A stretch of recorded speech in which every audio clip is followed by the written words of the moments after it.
By the end of the 1st century, the Roman Empire is becoming well established. The army is strong. Battles are won. Dominance is gained. It's entering into a very prosperous period that's going to last about 150 years, up until the middle of the 3rd century AD, when they start to run into real problems. So Rome is entering a very prosperous period at this juncture. Rome has grown large, but surrounding its civilized core, barbarian tribes in Germania and Dacia, modern-day Germany and Romania, resist Roman domination.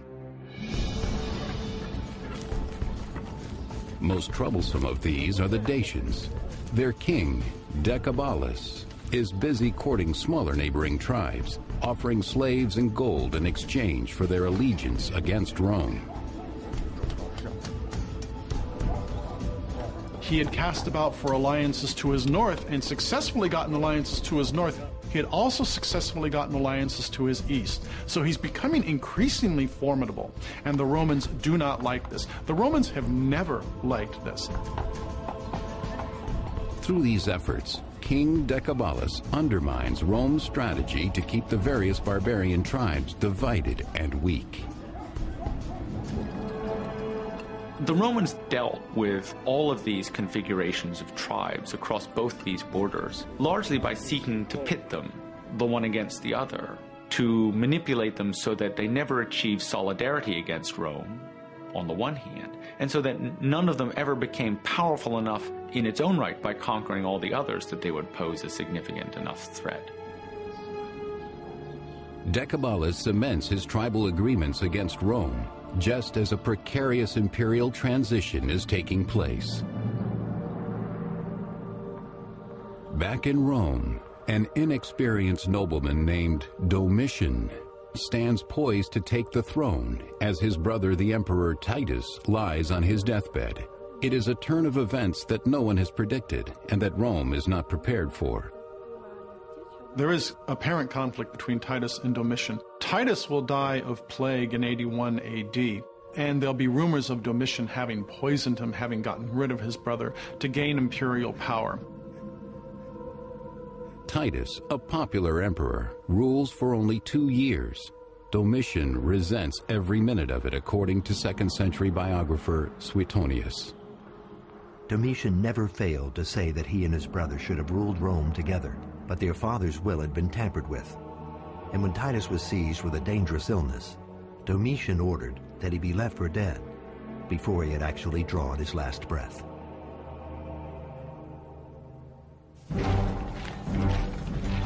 Rome's might lies in the power of its army to crush the resistance of all who challenge the empire. So to prove he is as worthy as his brother and father, Domitian must earn his legacy on the battlefield.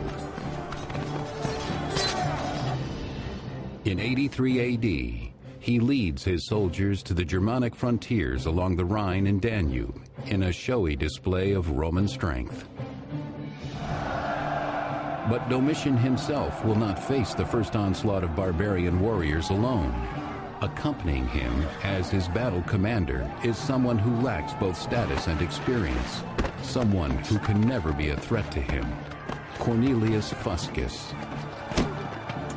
The man who was most in a position to threaten the emperor, that is, the man in command of troops at Rome, was too low rank to actually think of himself as a significant candidate for the throne.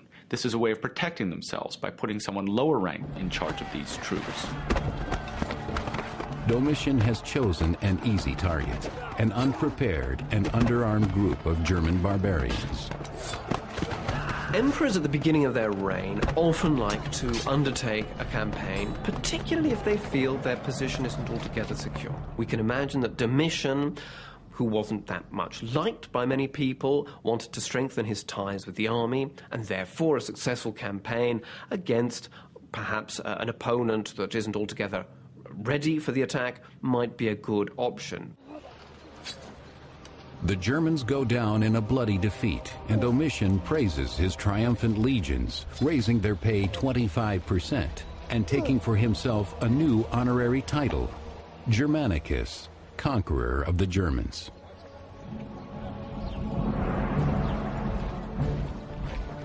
While Domitian actively promotes himself, a young soldier named Trajan asserts quiet authority on the Rhine frontier, earning respect through leadership rather than violence. He is a man of ambition and patience. His father had served effectively in a number of campaigns under Vespasian. So he is of a senatorial stock, and he is of a consular family. He is not of the very elite of the Roman senatorial class. So Trajan can be said to come from relatively modest beginnings. Trajan will continue his service to Rome as he awaits an opportunity to prove himself to the new emperor. But to the north, in their weapons workshops, the Dacians are operating overtime, hammering the steel of swords and spears, filling the armory of their king, Decebalus. He knows that war with the Romans is drawing near, and he wants his people armed and ready. Historian Cassius Dio describes him. Shrewd in his understanding of warfare, and shrewd also in the waging of war, Decebalus judged well when to attack and chose the right moment to retreat. He was an expert in ambushes and a master in pitched battles. He knew not only how to follow up a victory well, but also how to manage a defeat. The Dacians were quite a sophisticated, perhaps the most advanced civilization, apart from the Romans, in the Mediterranean area at this time. So it's not surprising they could pose a serious threat. Absolutely.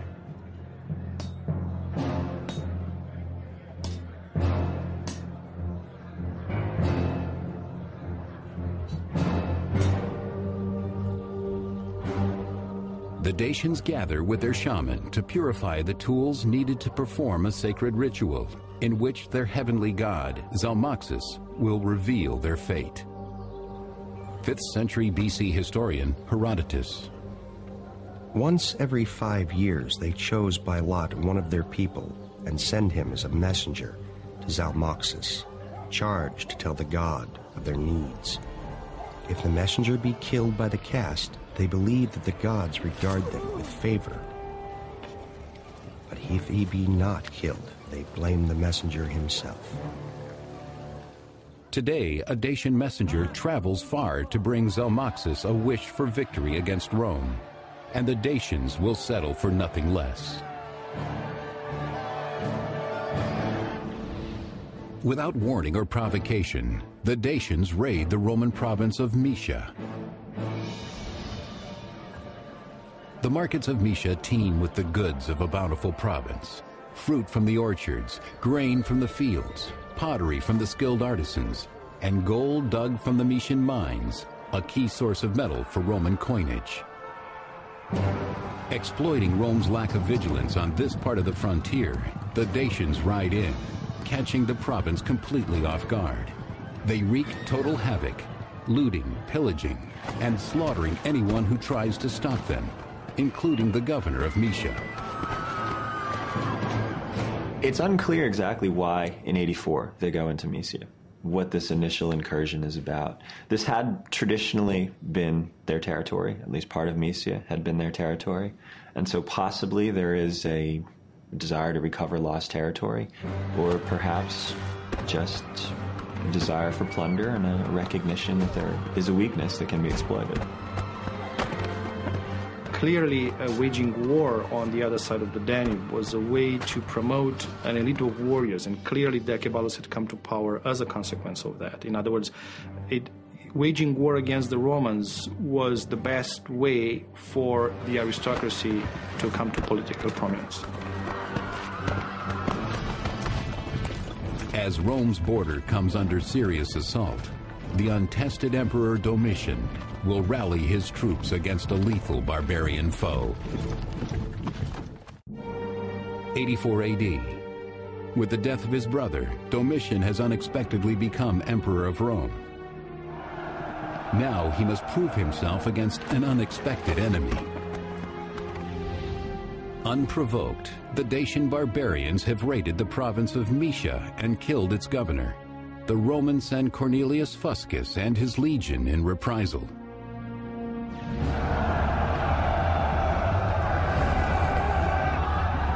The Dacians close in from all sides.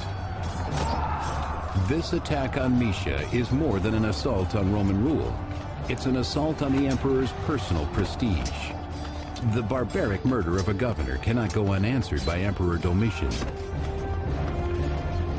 And so what he's going to do is he's going to put in charge a successor, Cornelius Fuscus, who is hopefully going to take care of the problem. The problem with Cornelius Fuscus is he's a man who likes to take risks unnecessarily. Domitian takes a risk too. By appointing this man who is not of senatorial class, he is openly defying the Roman Senate. The Dacian forces confront him and inflict a major defeat on him. Such a significant defeat that his life is lost, his army is essentially annihilated, and the standards are taken. And this is a major blow for the Romans.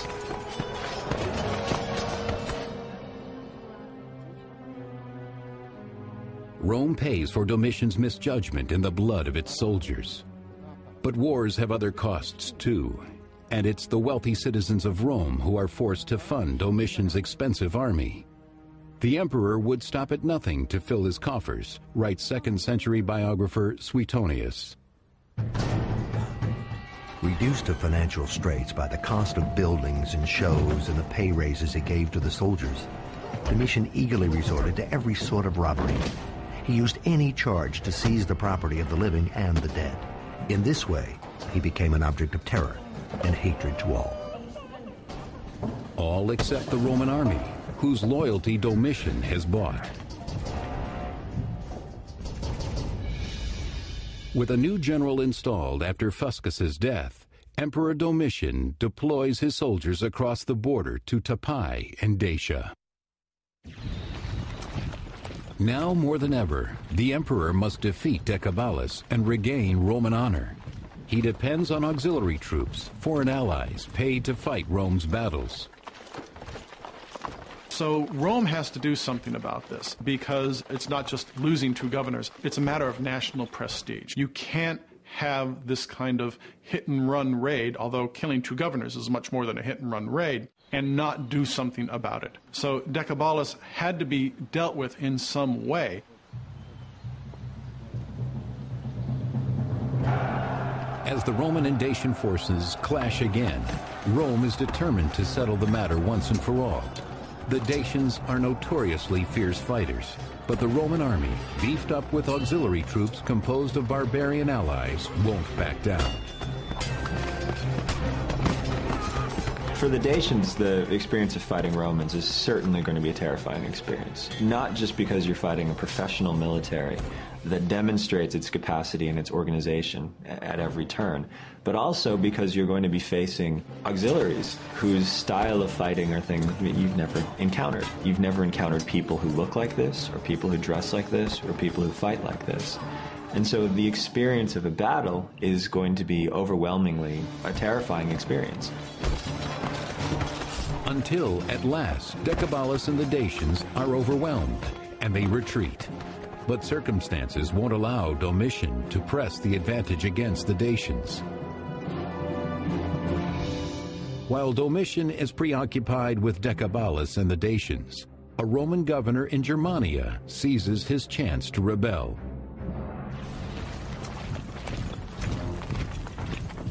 Domitian sends the young and loyal legionary commander named Trajan to restore order. The revolt is crushed, and the rebel leader taken captive.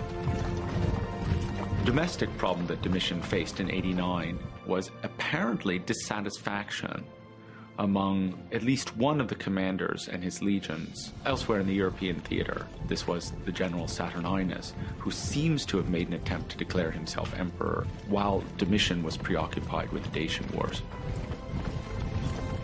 Trajan helps quell the Saturninus rebellion, winning greater recognition from the emperor. As a reward, Domitian makes him consul in 91. And then it seems he's given probably 2 military governorships along the frontier, both of which required great skill and also granted to him great responsibility.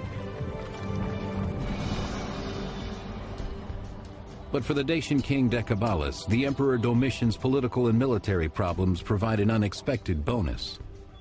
Domitian, an inept leader at best, suddenly feels vulnerable because of dissent in his ranks and the savagery of the Dacian resistance. Hoping to appease and control his defeated enemies, the insecure Domitian sends a messenger from Rome into Dacian territory, offering a generous treaty deal with the warrior king. It is a weak and cowardly solution. Anytime a military leader settles with an enemy for anything less than total victory, it's always going to be open for his critics to complain that this amounts to a cowardice, to letting an enemy off the hook. Witness the criticism, both in the 90s and early into this decade, that was leveled at George H.W. Bush for allowing Saddam Hussein to remain in power after the first Gulf War. In this strange reversal, Domitian's messenger delivers the spoils of war to his defeated enemy, according to historian Cassius Dio. Domitian had given large sums of money to Decebalus on the spot, as well as artisans of every trade, pertaining to both peace and war, and promised to keep on giving large sums in the future. Domitian squanders Rome's wealth to buy a barbarian's loyalty. He was forced to cut a deal that was very unfavorable, and to the permanent detriment of his reputation, he had to grant the Dacians a tribute. He also had to send engineers and technicians, and in essence laid the foundation for a Dacian resurgence. Then, in 89 AD, Emperor Domitian follows this display of Roman weakness with another foolish action. What he believes will be a show of Roman strength against other barbarians across the Danube.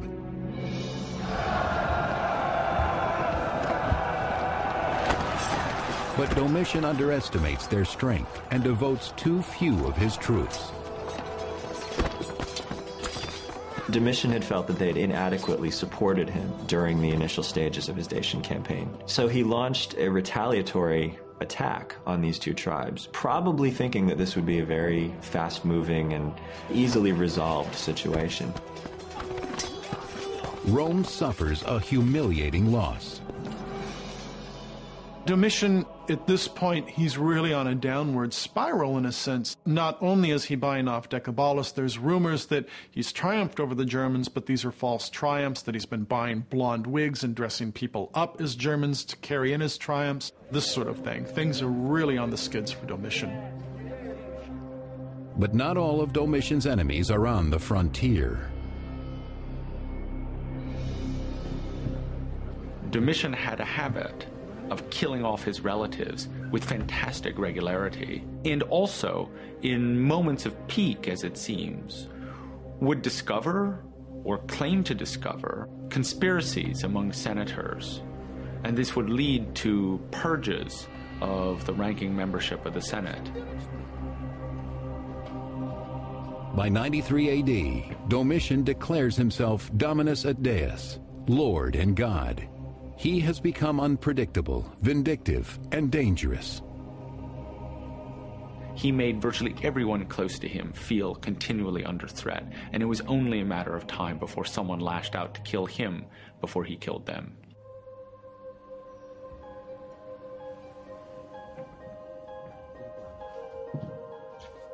As long as Domitian lives, no one around him is safe. His wife Domitia, her steward Stephanus, and others close to Domitian decide to take matters into their own hands, according to biographer Suetonius. As the conspirators were deliberating when and how to attack Domitian, whether at the bath or at dinner, Stephanus, Domitian's steward, offered his aid. To avoid suspicion, he wrapped up his left arm in woolen bandages for some days, pretending that he had injured it and concealed in them a dagger. We know that at the time he's assassinated on September 18th, 96 AD, that he's hated by his wife Domitia, that he's hated by various courtiers and freedmen, that the Senate's not too fond of him. No one likes Domitian at this point. So there may have been a combination conspiracy between the imperial house and various members of the Senate. The plot is worked out. Now it's time to set it in motion.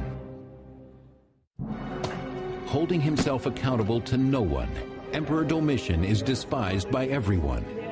By alienating Rome's allies and depleting its wealth, he puts himself in mortal danger.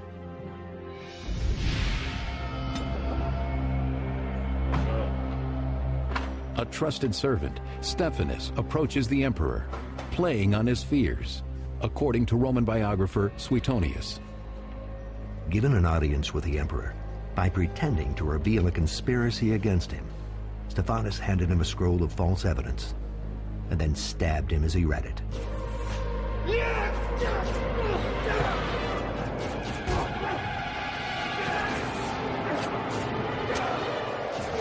Hearing the commotion, Domitian's guards rush in. Too late to save the emperor, too soon for Stephanus to escape. Domitian is only 45 at the time of his assassination.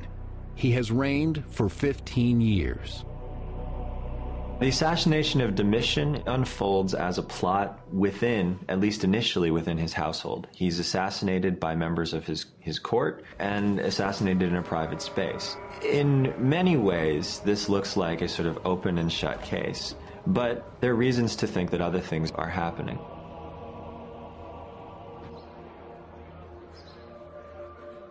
With Domitian dead, the Senate presses its advantage, according to historian Suetonius.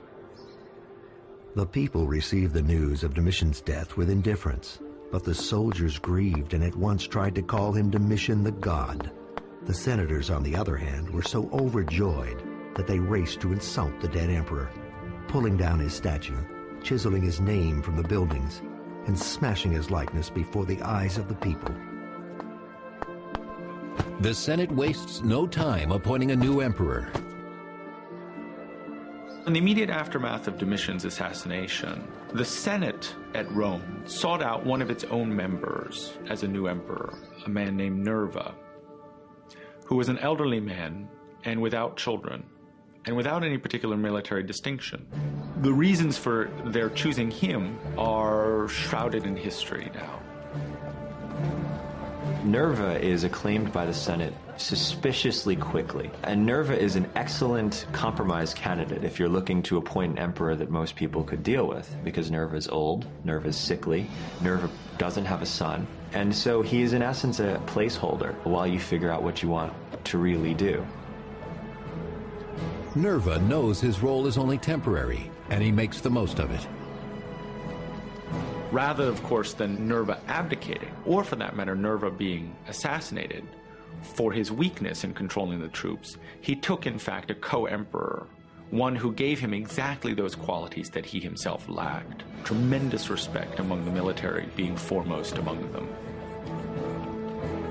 Within a year, Nerva adopts up-and-coming General Trajan as his heir and names him co-emperor. History is silent on the question of whether Trajan was part of the original conspiracy to assassinate Domitian.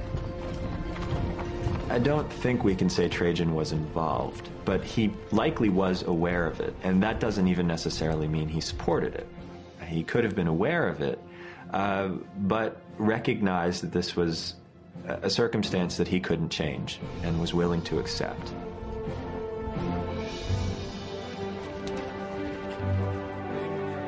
Three years later, Trajan, on foot and in civilian garb, is almost unrecognizable as he arrives at Rome's gates in 98 AD.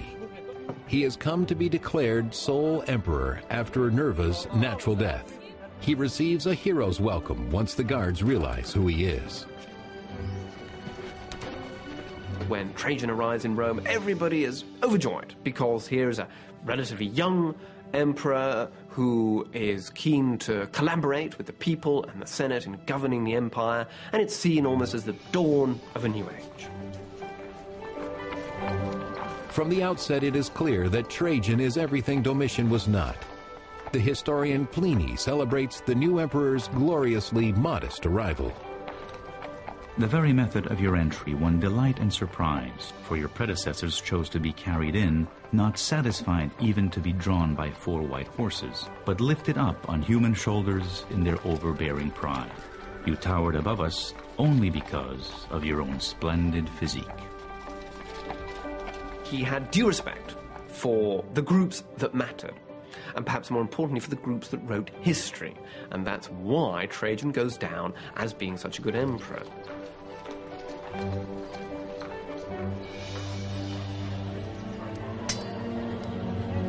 Trajan inherits Rome's humiliating and costly treaty with the Dacians.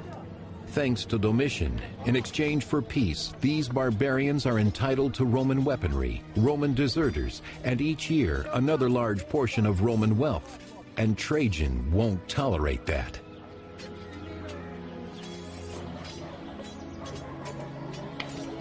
Trajan, and probably many like Trajan, looked at the defeat that the Dacians had inflicted on Domitian, or at least the treaty that the Dacians had inflicted on Domitian, as a real black eye for the Romans.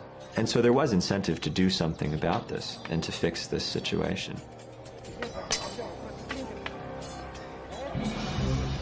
Trajan doesn't stay in Rome long. He and 9 Roman legions and auxiliary troops head to the Danube to take care of unfinished business.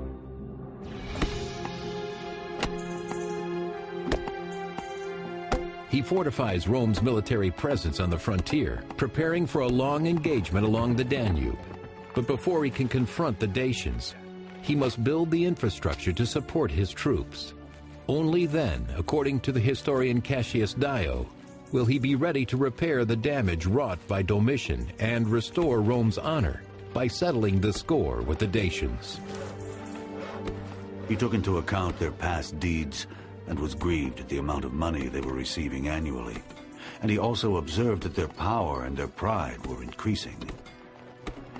But vengeance might not have been Trajan's sole motivation.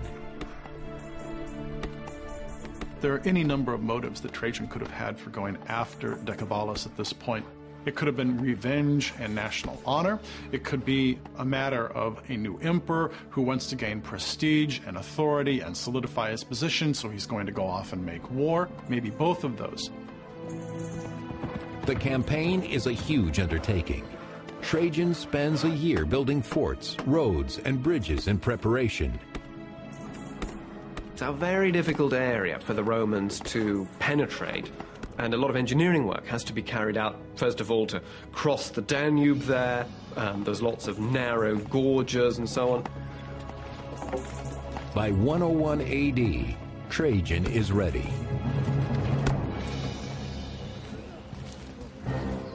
Trajan's reputation as a master commander precedes him, and the Dacian king Decebalus wants to undermine his efforts by making sure he doesn't profit.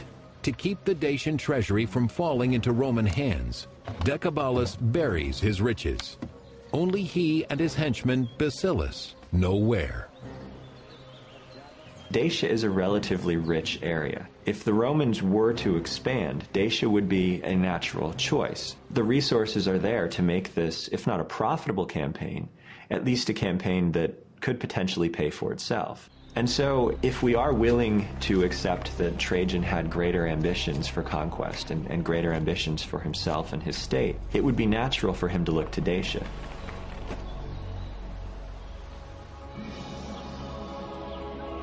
In the year 101 AD, the Dacians know their years of peace are about to end. Many of them pack up and flee for their lives. Though the Dacians have done battle with the Romans before, this time is very different, according to historian Cassius Dio. Decebalus, learning of Trajan's advance, became frightened, since he well knew that before it was not the Romans that he had conquered, but Domitian. And now he would be fighting against both the Romans and Trajan the emperor. Dacian families head for safer ground, knowing this time there will be no negotiations. Trajan, throughout his reign, is renowned for traveling with his armies and enduring some of the same difficulties that his army endures. And I think this is what endears Trajan very much to the soldiers serving under his command eventually. He appreciated the struggles that they were going through and was willing to share some of these struggles himself. And now, that struggle will take the Roman troops to Dacia. The new Roman Emperor Trajan has reconciled the Senate and the military, and now he seeks Roman glory and personal honor by confronting the troublesome Dacians at Tepai. By 101 AD, the Dacian king Decebalus has grown familiar with Roman fighting tactics and with making friends with Rome's enemies. Decebalus worked assiduously in building up a nexus of alliances, not just amongst foreign peoples, but also amongst his nobles. And he'll create a fighting force that's formidable, but it's not as formidable as the Romans. However, they are organized, and they are a formidable enough force that they can beat the Romans at times, and that's important to remember. But it is not enough, and Decebalus knows it. Faltering, he even sends Trajan a plea for peace. Trajan rejects it. The emperor will stop at nothing short of victory, though it comes at a high price, writes historian Cassius Dio. Trajan engaged the foe and saw many wounded on his own side and killed many of the enemy. And when bandages gave out, he is said not to have spared even his own clothing, but to have cut it up into strips.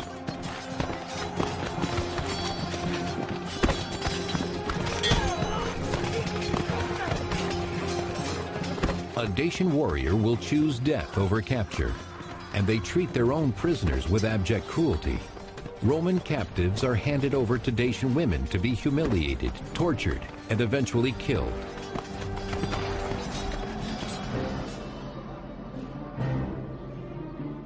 Ultimately, Trajan prevails over Decebalus, bending the barbarian to Rome's will. The vanquished king will surrender all that he has gained from the previous treaties and swear his allegiance. Cassius Dio recounts the terms. So Decebalus reluctantly engaged to surrender his arms, to give back the deserters, to demolish the forts, to withdraw from captured territory, and furthermore, to consider the same persons enemies and friends as the Romans did. With the terms of the treaty agreed upon, Trajan has converted a fierce adversary into an ally and can return to Italy a proud man. But the treaty falls short of its mark. It can't curtail Decebalus's bloodthirsty ambition, and it can't force him to surrender his knowledge of Roman technology.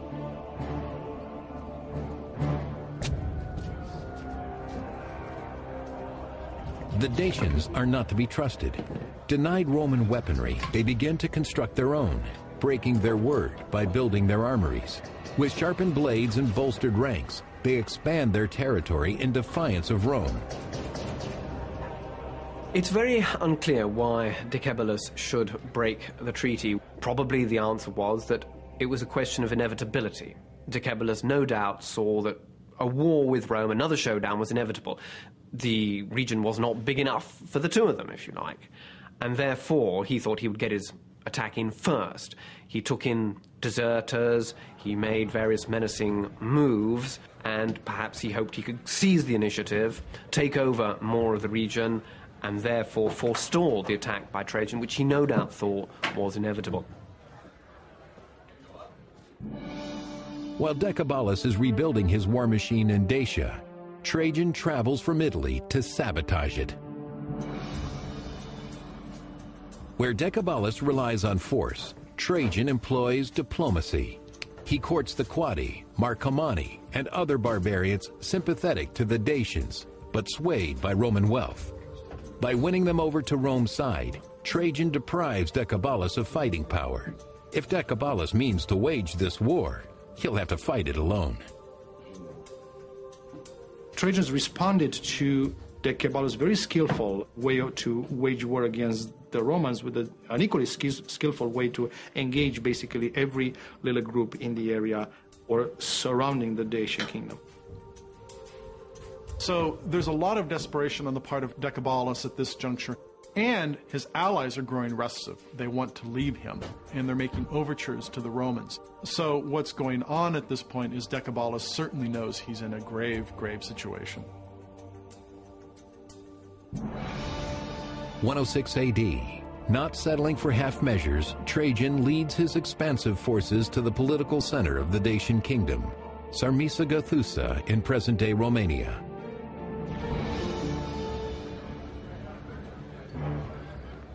Within the walls of the fortress city, soldiers and citizens prepare for the invasion by Roman troops.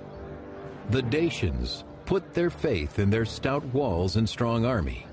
But should the Romans breach the gates, the citizens will be ready.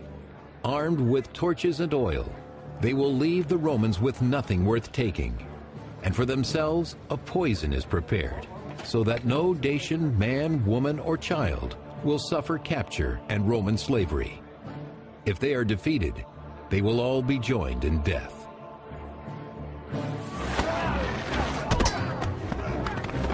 To reach the Dacian capital, Trajan runs the gauntlet of Dacian forces defending the route that leads to the gates of the city. This is a big fortified place that was extremely difficult to take, and the Romans had to just proceed very slowly, taking each place one after the other, and as you can imagine, taking a lot of losses as they did so. It was a bitter struggle. An impenetrable gate will confront Trajan's iron will. 106 AD. For more than 2 decades, the hostile Dacians have tormented Rome. Now, as they once again break their treaty, Emperor Trajan mobilizes his troops to break their will by breaching their stronghold. The Dacians have fought mightily to keep the Romans from the gates of their citadel at Zarmiza-Gathusa. Although the Dacian equipment was not as good, they were fighting for their homeland, they were occupying extremely strong positions, and as I said about the capital, this is a big fortified place. It was a bitter struggle.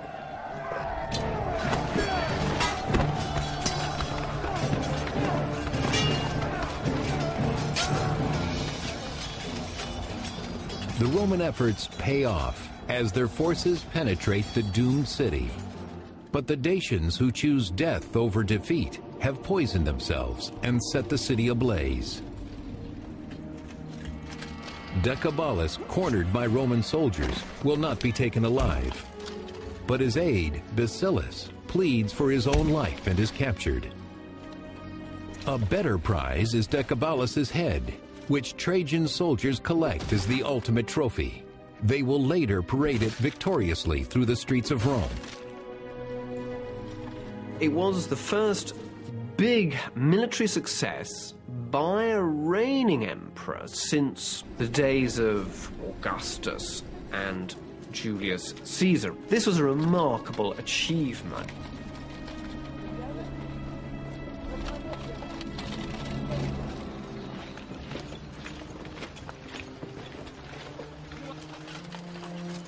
The victory reaps material benefits as well. Basilis leads Roman soldiers to his king's treasure. The amount of gold that Trajan received or took in his conquest of Dacia was enormous by any stretch, and it had actually been hidden by the Dacians under the river Sargetius. These riches, along with the active gold mines of Dacia, replenished the Roman treasury. According to the Chronicles, Rome recovers 225 tons of gold, 500 tons of silver, and 50,000 slaves. The gold and silver coming from the booty that he had collected from the Dacian wars was used to fund a fantastic building program in Rome, on a scale that Rome did not see before.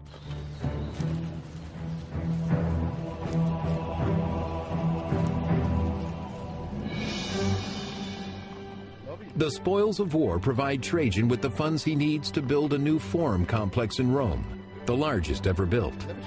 Though the forum was magnificent in its day, little but the centerpiece column remains. But it's enough. This astonishing edifice, called Trajan's Column, provides a cryptic pictorial narrative of the Dacian Wars that returned Rome to her glory. Trajan's Column is about 100 foot high, with 155 different scenes from the war against the Dacians. It's not a blow-by-blow account, of course. It's got, as it were, symbolic sort of scenes. We also can see barbarians of various kinds and their equipment and so on. But by and large, of course, it is the triumphal advance of the Romans and their 2 victories in the 2 wars. The column represents a multifaceted piece of propaganda. It both shows the engineering accomplishments of Trajan's reign and also demonstrates the great military achievements that Trajan had brought about. The colossal spoils of war and the success in battle will go to Trajan's head and whet his appetite for power. His reign is punctuated by conquest, and a decade after the Dacian Wars, he begins an ambitious campaign against Parthia to the east, in the area now known as Iraq. As far as we know, there were no strategic reasons for Trajan to wage war against Parthia at this time. And it's most likely his and his advisors' warmongering attitude that led to an open conflict with Parthia. Trajan enjoys the success he's come to expect, but he has underestimated his enemy. The Parthians melt against this onslaught of this enormous military machine that's the Roman army. And the Parthians are so shocked by how easily the Romans came in that they manage in the next year to stage an enormous insurrection.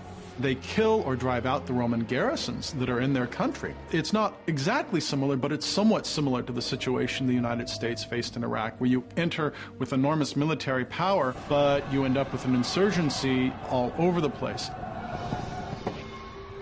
Trajan, now aging and ill, imagines himself to be the new Alexander, conqueror of the world. But by 117, it is clear that his dream will never be realized. His plans for expansion have stretched Rome to its limit and into a hostile landscape. Holding on to the territory across these inhospitable swaths of desert is very, very hard. And Trajan found himself, especially fighting in the north, middle, and south at the same time, that he'd overextended his resources. At last, in old age, Trajan retreats, abandoning his campaign and heading back to Rome, but he dies before he gets there.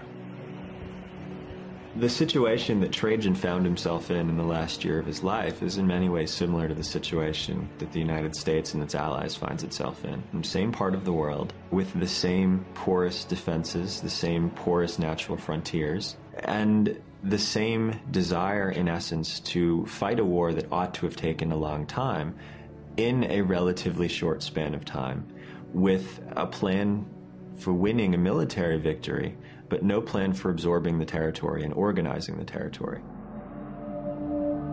Trajan is considered one of the greatest emperors, but his ambitions could not be maintained.